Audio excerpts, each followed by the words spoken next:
pouvoir faire une carte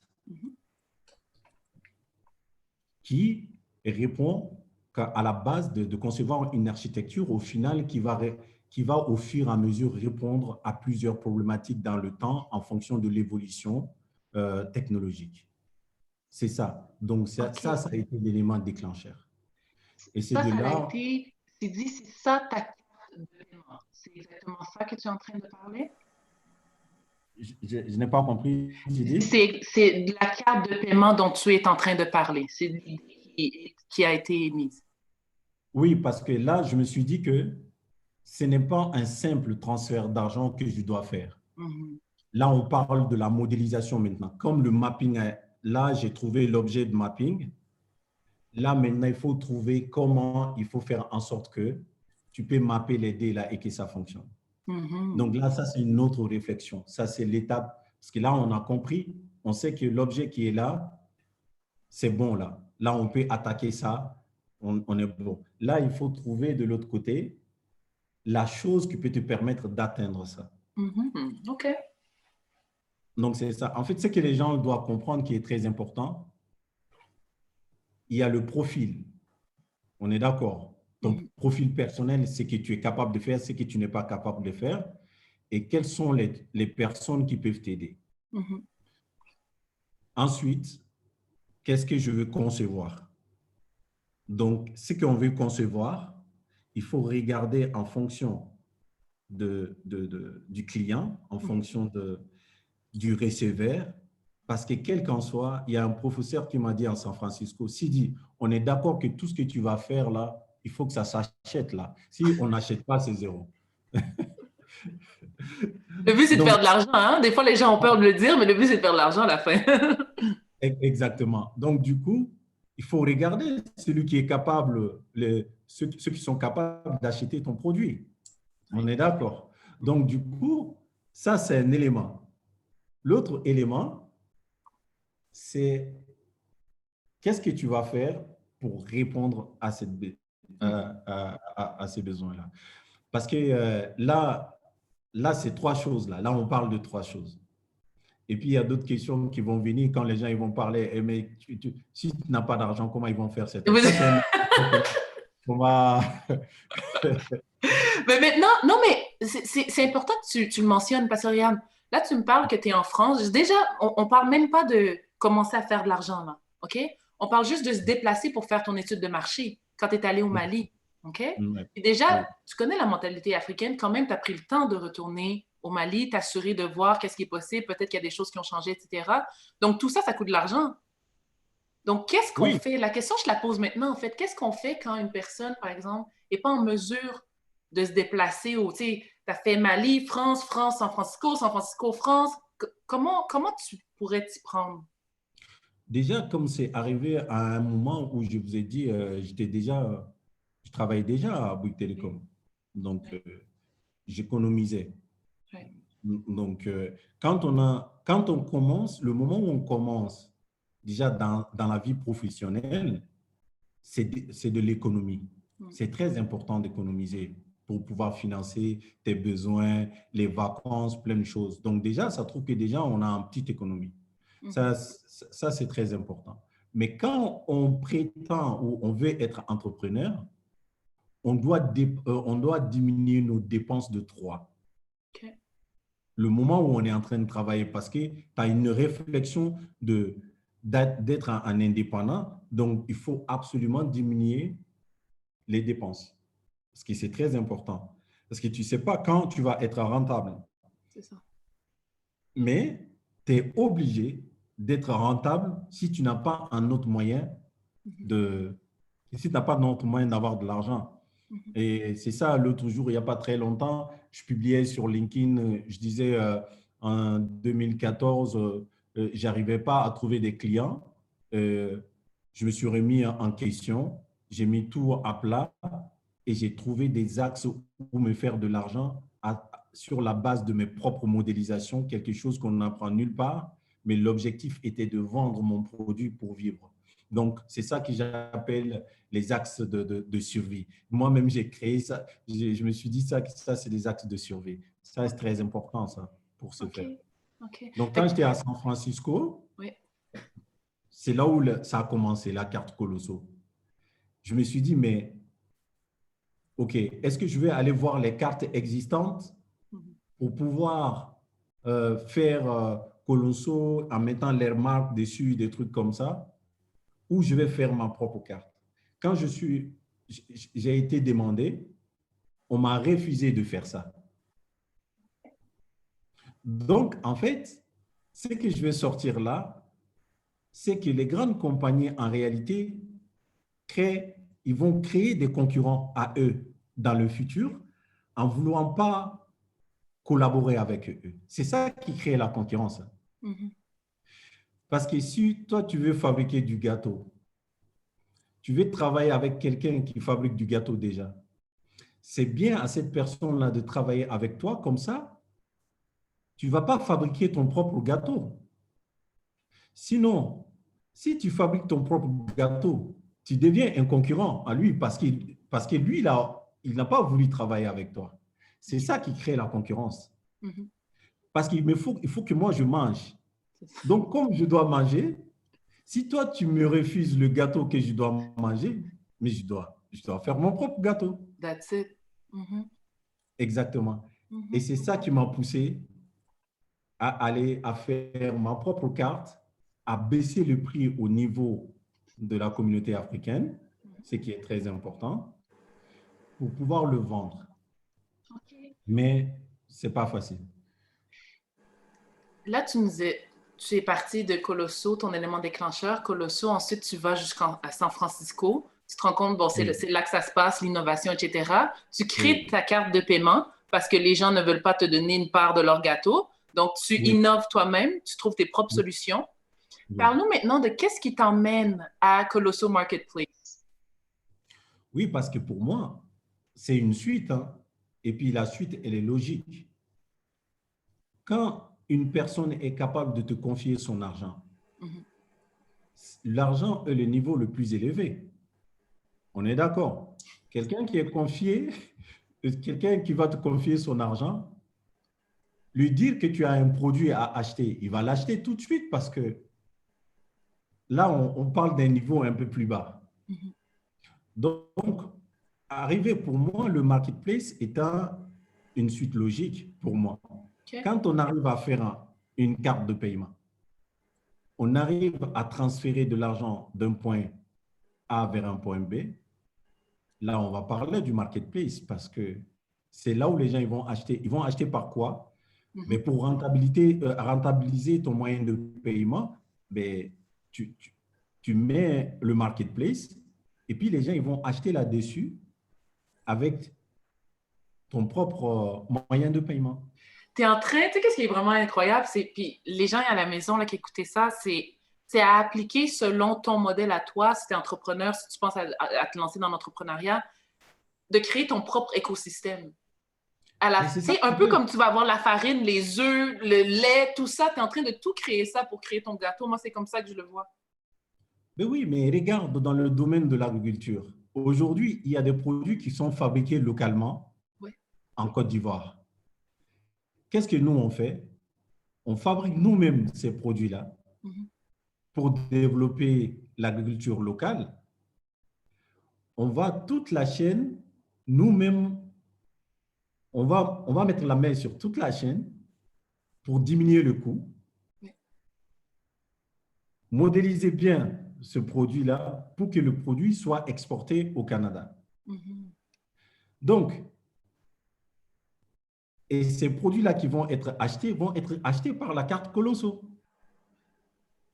Pourquoi on est arrivé là? C'est parce que par le souci de maîtriser le coût, premièrement, c'est parce que les autres n'ont pas voulu travailler avec nous. Oui. À la limite, tant mieux. À la limite, tant mieux. Exactement. Parce qu'on va aller chercher les gens qui veulent notre produit. Donc, c'est ça notre clientèle. C'est-à-dire, ça veut dire que la chose la plus importante dedans, c'est de ne pas aller vers un marché qui va t'épuiser. C'est-à-dire, il faut commencer par un marché que tu maîtrises.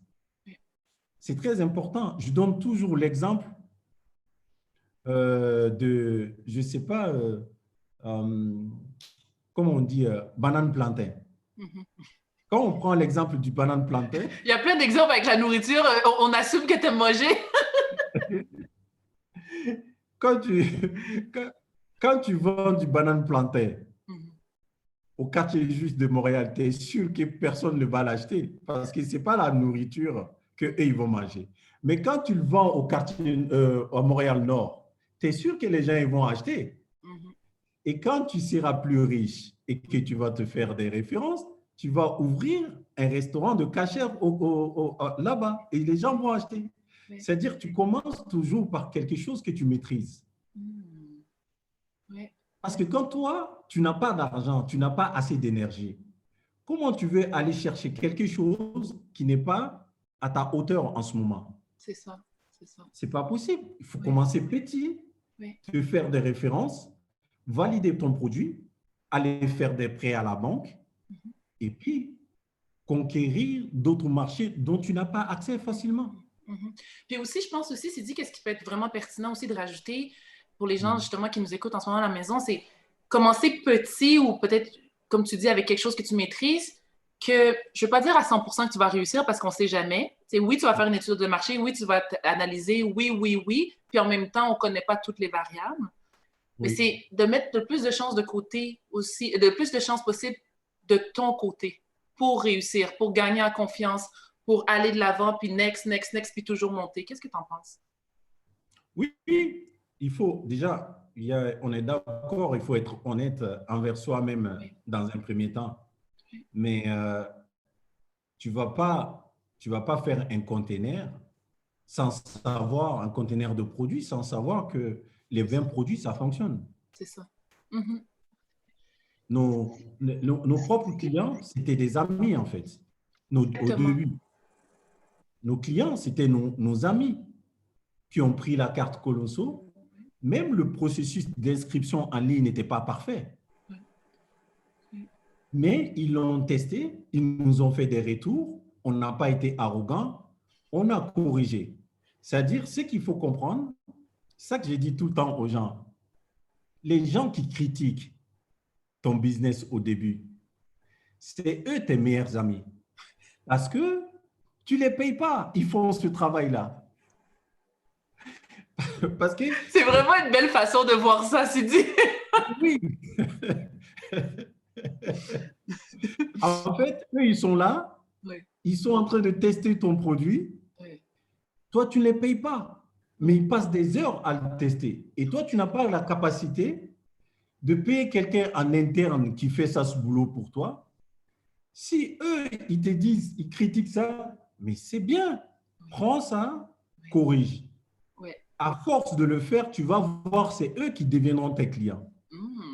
Parce qu'ils n'auront plus de critiques sur ton produit, parce que tout ce qu'ils disent, tu corriges. Si tu vois vraiment que c'est vraiment quelque chose de crédible, mais les 80% des critiques qui viennent de tes concurrents sont vraiment positives.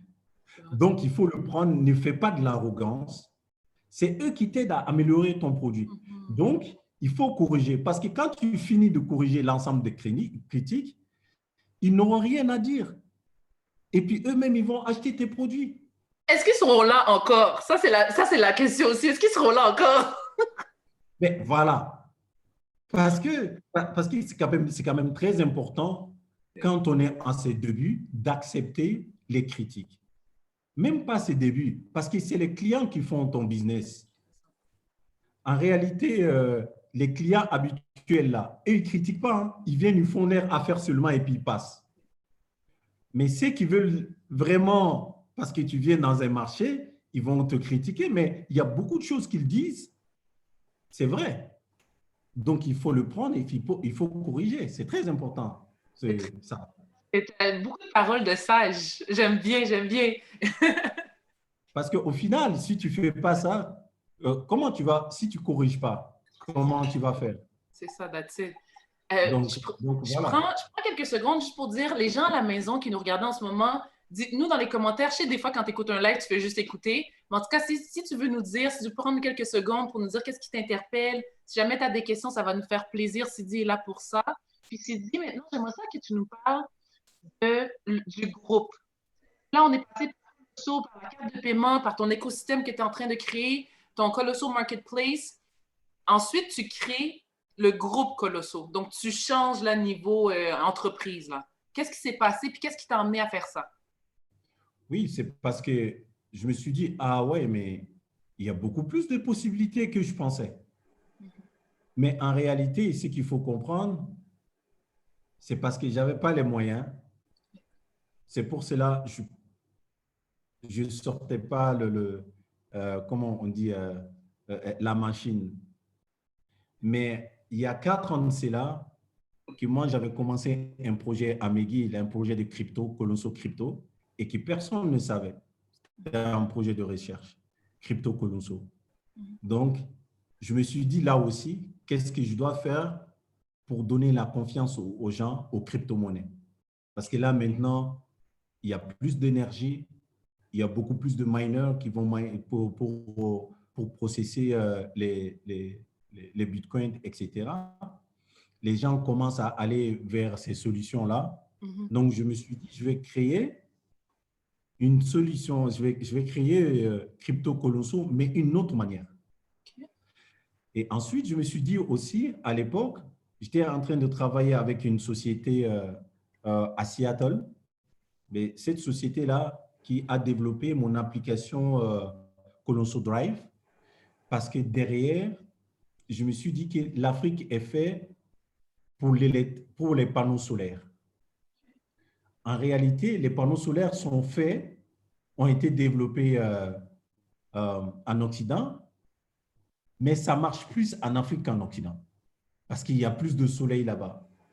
Les panneaux solaires vont marcher plus en Afrique, par exemple au Sénégal actuellement, où il fait, je ne sais pas, 40 degrés, il y a le soleil, qu'au Mali, qu'au Canada. Donc, du coup, je me suis dit, OK, en amenant les bornes électriques en Afrique, donc les voitures électriques auront plus de succès en Afrique qu'en Occident, qu'au Canada. Donc, notre objectif, c'est de profiter de la technologie canadienne pour tout ce qui est les bornes, l'électricité solaire, tout ça, pour faire profiter le continent africain avec cette technologie-là. C'est pour cela qu'on a créé Colosso Drive, qui va fonctionner uniquement avec des voitures électriques qui vont nous coûter moins cher. Parce que notre borne électrique va être alimentée avec les panneaux solaires que eux, ils vont charger en fait les voitures électriques. Donc, au final, ben, l'électricité va nous coûter moins cher. Sidi, je t'arrête quelques instants. Juste mentionner Oui. quelque chose. En ce moment, il y a un problème technique de mon côté. Donc, je vais essayer de le réparer, de revenir. Oui. Mais n'empêche, on continue à t'entendre très bien, Sidi. Puis on entend ma voix. C'est juste qu'en ce moment, on te voit en plus petit. J'en profite pour poser une question de Masakoro. Merci beaucoup pour ta question. Sidi, quels étaient vos principaux défis en Afrique? Comment vous y avez fait face? Ah, mes principaux défis en Afrique.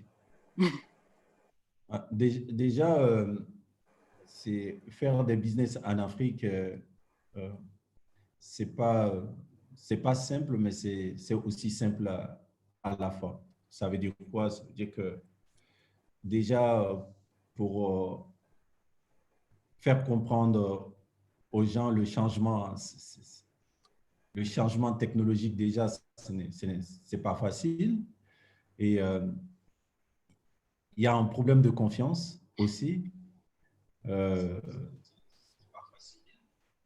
Allô, est-ce qu'on m'entend?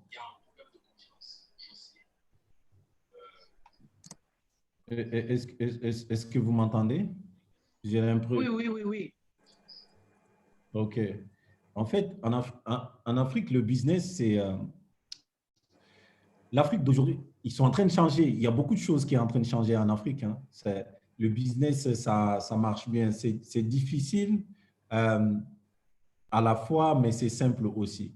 En réalité, quand on regarde les startups en Afrique, les startups, c'est des gens qui sont vraiment intelligents, hein, qui font c'est des Africains, ils sont en train d'inventer, de mettre en place des solutions. Mais en réalité, ce sont des gens qui n'ont pas, en termes de finances, ils n'ont absolument pas quelque chose. Ce qui fait qu'ils sont très, très bons, mais ils n'arrivent pas à pousser leurs idées au maximum. Donc, moi, je me base sur ces personnes-là pour faire avancer mon business. C'est ça que je fais. Donc, j'identifie à l'avance les meilleurs, c'est-à-dire ceux qui sont avec les réseaux sociaux aujourd'hui. On voit ceux qui font des belles choses partout en Afrique.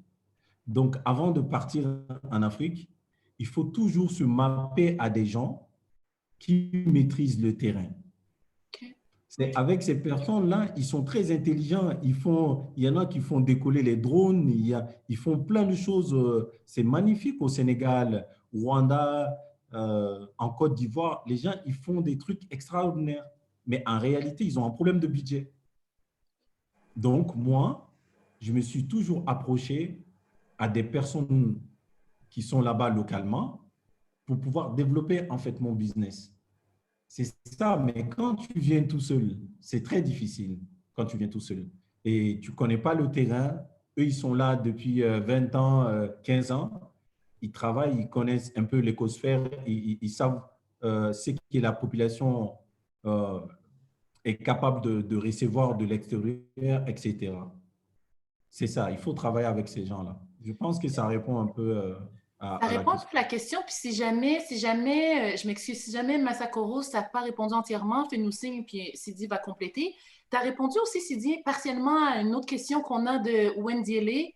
As-tu Oui. commencé cette aventure seule? Donc, tu sais, plus précisément, bon, as trouvé tes alliés sur place. Cependant, à partir de Paris, étais-tu seule pour aller? Parce que ton élément déclencheur, là, c'est sûr, c'est très Ouais, personnel. j'étais seul, hein.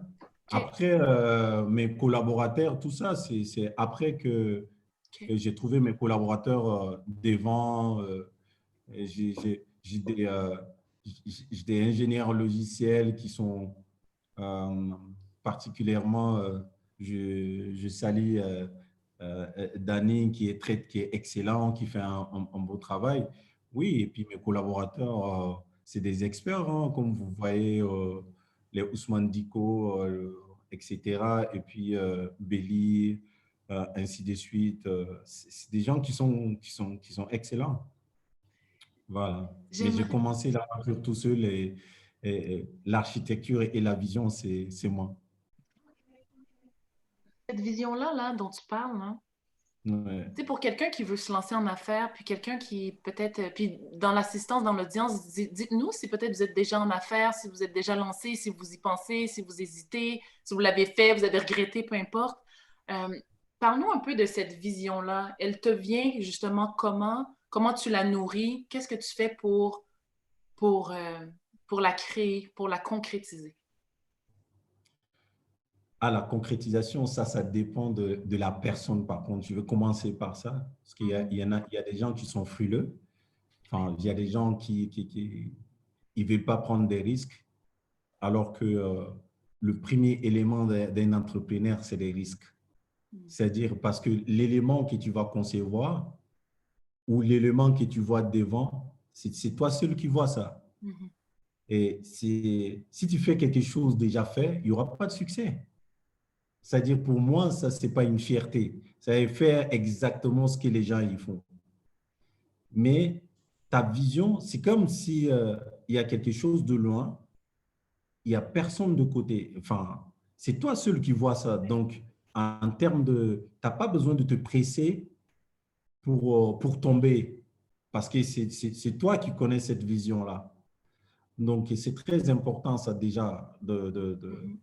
dans un premier temps, de prendre les risques d'aller vers ça, si tu y crois. Mais il y a un élément déclencheur, comme je dis, dans toute chose. Soit ton entreprise a été donnée par ton père, soit pour que tu puisses l'améliorer au fur et à mesure. Comme ça, tu vas prendre la vision de tes parents et puis tu vas donner une autre forme pour aller de l'avant. Et soit tu as envie de fabriquer un gâteau, c'est-à-dire à ta manière, c'est quelque chose que tu aimes. Soit, par exemple, moi, le cas de ma mère m'a fait mal et moi, je voulais résoudre ce problème-là. Et après, c'est devenu l'amour. Donc, c'est très important, ça. Puis au début aussi, Donc, justement, tu as mentionné, c'est dit qu'au début, tu n'aimais pas nécessairement ça. Tu sais, toi, tu n'étais pas en amour. Ton élément déclencheur, justement, c'est autre chose. Puis éventuellement, tu as appris à aimer ça. exactement, parce que tu trouves ton compte là-dedans. OK. Tu te dis, ah ouais, mais c'est fantastique. Donc, ça, je veux faire. Mhm. C'est malheureux de dire que la création de mon entreprise est liée au décès de ma mère, Oui, mais si ce n'était pas le cas, je n'allais jamais avoir cette vision. c'est ça. C'est Et ça. puis, ce qu'il faut comprendre, le nom de Colosso, ce n'est pas moi, hein. C'est ma grande sœur qui m'a donné ce nom-là. OK. Qui veut dire? En fait, la maison des Coris. OK. La maison des Coris, les Coris, les coquillages, à l'époque, c'était c'était c'était la monnaie d'échange en Afrique. OK. Donc, ça, c'est Kolo, ça veut dire Kori. Et So, ça veut dire maison Mhm. en Bambara. Mhm. Et quand moi, j'ai expliqué mon projet à ma grande sœur, donc elle a réfléchi et puis c'est elle qui m'a donné ce nom. Nice. C'est, Et c'est dit, il c'est- y a une question, il y a une précision de la part justement de Ah, t'as plein de cœur, t'as plein de thumbs up, ça l'a touché les gens, ça. ah, Euh, j'ai une précision, si tu peux l'apporter pour Masakoro, justement. Il dit juste une précision. Quand tu parles de travailler avec les locaux, c'est ceux qui étaient en Afrique, justement, tu parles d'un joint venture. Est-ce que c'est de ça dont tu parles? non, par exemple, regarde, je donne juste un exemple. Euh, Quelqu'un qui va avoir une société de livraison en Afrique. Mhm. Moi, j'ai un API de paiement.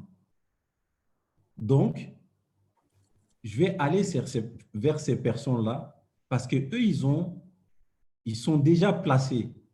Ils font ce travail-là déjà.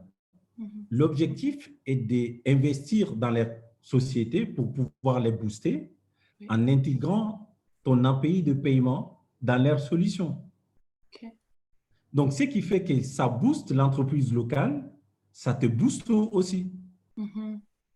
Donc, eux, ils connaissent le terrain, mais ils n'ont pas de financement, mais ils ont un bon produit.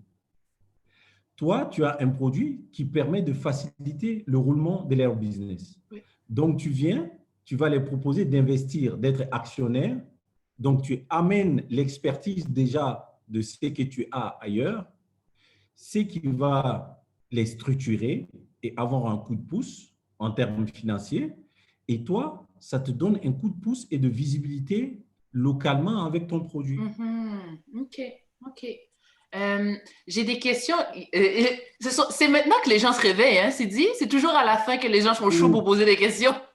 Ça, Euh, ça, je, ça, je vais revenir aux questions. ouais. Il reste une 10-15 minutes environ. On va prendre le temps d'y Mhm. répondre si on peut. Mhm. J'aimerais que tu parles maintenant J'aimerais que tu parles maintenant de la candidature, parce qu'on a parlé justement dans notre plan aujourd'hui. J'ose plus montrer le plan parce que tout à l'heure, ça a figé. Donc, donc j'aimerais ça que tu nous parles, dans le fond, ton entreprise, toi, tu recherches quel genre de profil, qu'est-ce qui fait Oui. ton affaire, les gens qui nous regardent en ce moment. Premièrement, les gens qui nous regardent en ce moment, c'est le moment encore plus d'envoyer peut-être ce live-là à vos amis qui seraient sans doute probablement intéressés à se joindre à Colosso. Donc, tu recherches qui, tu recherches quoi, quelles compétences, qu'est-ce qui ferait ton bonheur? En fait, nous, on cherche les gens qui ont un master 2 ou euh, master en finance, MBA, ou les gens qui ont des connaissances aussi en commerce international. C'est très important pour nous. Okay. Parce que nous, il faut comprendre, Colosso, on veut créer un tunnel, c'est-à-dire Afrique-Canada. Mm-hmm. Nous, on veut amener des experts vraiment qui ont une expertise au Canada avec la pratique canadienne pour pouvoir pousser cette compagnie canadienne avec la pratique canadienne. C'est ça qui nous intéresse. C'est pour cela qu'on veut que l'ensemble de nos directeurs viennent du Canada. Comme ça, avec l'expérience qu'ils ont, ça peut descendre au niveau de chaque direction tactique et puis direction opérationnelle. Parce que c'est eux, leur vision, qui vont faire véhiculer dans l'entreprise pour garder ce lien entre le Canada et l'Afrique. Parce que nous, on veut faire comme vous voyez, on fait du commerce international, on amène des produits du Canada vers l'Afrique. On veut pour les Africains, les produits africains vers le Canada pour la diaspora africaine. Donc, en fait, on veut des directeurs qui sont à cheval, qui ont été intégrés au Canada comme il faut, qui connaissent aussi leur pays. Donc, c'est pour cela qu'on veut ces genres de profils qui ont les pratiques canadiennes qui j'aime très bien. Puis, quand tu dis qu'ils sont intégrés au Canada, votre compagnie, toi, tu considères que tu es intégré après combien de temps? Moi, depuis déjà… non, pas toi personnellement, mais pour une personne. T'sais, moi, je viens d'arriver ici. Après une semaine, moi, je peux considérer que je suis intégrée. Toi, point de vue professionnel, qu'est-ce que tu recherches? Non, 5 ans. OK. Nous, on pense que 5 ans, c'est déjà bon. Parce que moi, je sais, moi, j'ai créé Talent Immigrant. Talent Immigrant, nous, on a créé à peu près, quand on regarde stage et emploi, dans les petites compagnies, des trucs comme ça, à peu près 500. Quand les gens immigraient au Canada, qu'est-ce que nous, on faisait? On les apprenait à s'intégrer, à les expliquer comment faire le CV. Et puis nous, les entreprises nous envoyaient déjà les offres d'emploi. Okay. Mais avant d'envoyer les gens, donc nous, on expliquait aux gens ce qu'il faut faire, ce qu'il ne faut pas faire. C'est ça, je dis toujours, quand un Ivoirien vient au Canada, il faut laisser un Ivoirien intégré lui aider à s'intégrer. Parce que lui qui est déjà intégré, il a les deux valeurs. Il a les valeurs canadiennes, il a les valeurs de l'autre côté. Ce qui fait que c'est facile. Mais si c'est un Québécois qui va intégrer un Ivoirien qui vient venir, ils ne vont pas se comprendre parce que lui, il est venu avec une valeur, mais l'autre, il a déjà une valeur déjà localement. Donc, ils ne connaissent pas. Quand il s'énerve, il ne connaît pas les trucs. Mais un Ivoirien qui est déjà intégré, il va connaître l'autre, il va lui dire facilement comment il faut faire. C'est ça. Oui. Donc, Talent Immigrant, c'était ça. C'était de bien intégrer les gens à un peu de temps. Et après, au fur et à mesure, nous, on pense que 5 ans, on a intégré la pratique canadienne et puis paf, on est bon. Tu es en train de mapper ton propre système. C'est bon? Exactement. il y a Massa Koro, justement, qui dit vraiment smart comme approche, donc félicitations. Je vois les questions aussi. Je ne vous oublie pas à la maison. C'est vous à la maison qui nous avez oubliés durant toute cette heure-là. C'est maintenant que vous vous manifestez. Moi, j'aimerais aussi que tu prennes le temps, tu sais, dans le fond, quel message veux-tu envoyer pour les gens qui nous écoutent? Qu'est-ce que tu aimerais qu'ils retiennent de notre entretien? Ben, en disant que ils peuvent se dire que c'est très important l'entrepreneuriat. Mm-hmm. C'est comme du miel. C'est-à-dire, il y a le côté difficile, mais quand tu réussis, c'est une satisfaction personnelle. Mm-hmm. Quand moi, je vois quelqu'un en profil MBA qu'on arrive à mettre en Côte d'Ivoire, qui me fait confiance, parce qu'il y a un jour où moi, j'ai pris l'initiative de créer cette compagnie, ouais. Je ne peux pas dormir de joie. En fait, il faut regarder le moment où une personne va acheter ton produit. Ouais. Ne regarde pas la difficulté.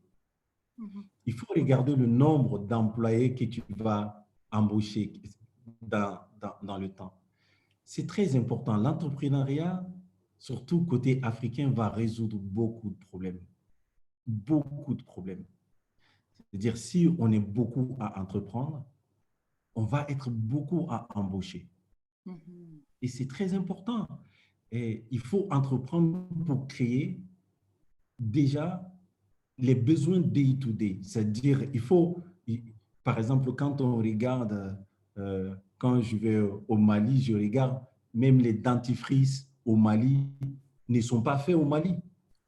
Donc, il faut entreprendre. La jeunesse doit entreprendre. L'entrepreneuriat est très important. Comme ça, on va sortir beaucoup de l'assistanat. C'est-à-dire, quand on entreprend, c'est dur parce que l'Occident a travaillé dur pour entreprendre. C'est ça. C'est les entrepreneurs qui changent le monde. Parce qu'au final, c'est eux qui vont embaucher. Au final, c'est eux qui vont financer les politiques. Au final, c'est eux qui vont tout faire. Donc, il faut entreprendre. Parce que quand tu entreprends, c'est très important. C'est juste le message là que moi, je veux faire dire aux gens, c'est ce que tu vois à la fin qui est très important. Pas la difficulté. C'est ça. Sinon, c'est très difficile. J'aimerais aussi que peut-être tu précises quelque chose parce que en fait, tu es francophone aussi. Donc, qu'est-ce qui se passe avec les Africains qui nous écoutent? Just in case somebody's watching right now was an anglophone. Qu'est-ce qui se passe avec les anglophones? Vous embauchez aussi autant, vous recherchez plus profil francophone, plus Afrique de l'Ouest, centrale, peu importe? Peu importe. Actuellement, administrativement, on est dans 30 pays en Afrique. Donc, ce qui fait les pays anglophones ou les pays francophones. Nous, on est intéressé, on veut aller, cette pratique canadienne-là, on veut l'amener partout en Afrique. Donc, ce n'est pas uniquement pour la partie francophone, la partie anglophone, ok. D'ailleurs, ça passe très, très vite là, la partie anglophone. Donc, on a déjà beaucoup de CV, on est en train de regarder pour démarrer. Donc, on veut tout le monde, nous, partout en Afrique. C'est pour vraiment créer cette relation, comme j'ai dit, la nouvelle relation Canada-Afrique à travers Colosso. On veut être un exemple pour que d'autres sociétés créées par la communauté au Canada puissent faire la même chose que nous, pour vraiment la même chose quand il y a une ligne, l'Europe, Afrique, il faut qu'il y ait la même chose entre le Canada et l'Afrique. OK. Acceptes-tu de répondre un peu aux questions parce qu'il y en a qui ont posé des bonnes questions, puis ça serait le fun de les intégrer malgré le fait qu'ils soient un peu tard? Oui, OK, je suis là. merci. Puis j'en profite d'ailleurs pour saluer, il y a en fait, je salue tout le monde, je m'excuse, je veux pas mettre personne sur un piédestal, mais il y a un ami, ça fait longtemps que j'ai vu, donc je suis super contente que ce soit joint à nous. Allô, Alex, merci d'être là. Libre à toi de poser des questions aussi si tu en as. Donc, question de Masakoro. Juste une précision, je m'excuse, celle-là, je l'ai déjà lue, je suis désolée. Mamadou, assez intéressant, j'ai deux questions. Donc, quels sont les critères utilisés dans le choix des pays africains où tu t'installes? Tout à l'heure, tu as dit dans 30 pays. Donc, qu'est-ce qui fait en sorte que tu es dans ces 30 pays-là et pas d'autres? Non, déjà, c'est ma capacité actuellement où je suis là-bas. Ce n'est pas parce que je ne veux pas aller dans les autres, mais c'est le même principe quand je commençais mon entrepreneuriat. Je commence par les endroits les plus faciles pour moi. OK, c'est ça. Okay. C'est ça que je fais. Je commence par les endroits qui sont plus faciles pour moi. C'est ce même principe d'entrepreneuriat que j'ai commencé, je l'applique dans tout ce que je fais. Donc, il n'y a pas critères spécifiques, mais je vais par moyen, parce que puisque mon objectif est d'être partout. Ouais. Donc, du coup, chaque pays, pour moi, est sur le même pied d'égalité. Mais je vais partir par capacité, c'est-à-dire par facilité. C'est ça que je fais. Puis, ce principe-là, tu l'appliques aussi pour les collaborateurs. Qu'en est-il par rapport à tes collaborateurs en Afrique? Comment tu fais pour choisir? C'est sa deuxième question, en fait. Il y a des critères pour les collaborateurs en Afrique ou pas? Oui, ces critères-là ce sont les critères de base pour moi. En regardant les principes canadiens, je vais dire, est-ce que l'éthique, cette compagnie-là a plus d'éthique? Est-ce que cette compagnie-là va respecter, il y a un minimum d'ouverture.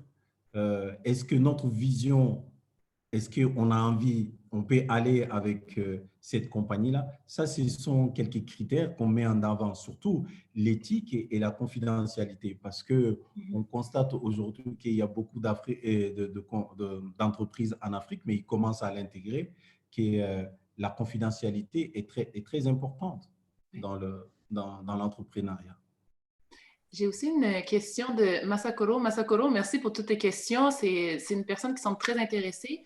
Donc, libre à toi de répondre aussi ou pas, là, certaines justement parlant de confidentialité. Donc, est-ce que la compagnie Colosso a déjà levé des fonds depuis sa création? Puis si oui, je pense que Masakoro est plus précisément intéressé par comment tu t'y es pris, quelle démarche as-tu entreprise? Non, je n'ai pas levé des fonds, mais vous savez, il y a le Canada est généré avec BDC, Futurpreneur, et puis quand on regarde EDC aussi, qui supporte beaucoup les compagnies canadiennes qui exportent beaucoup.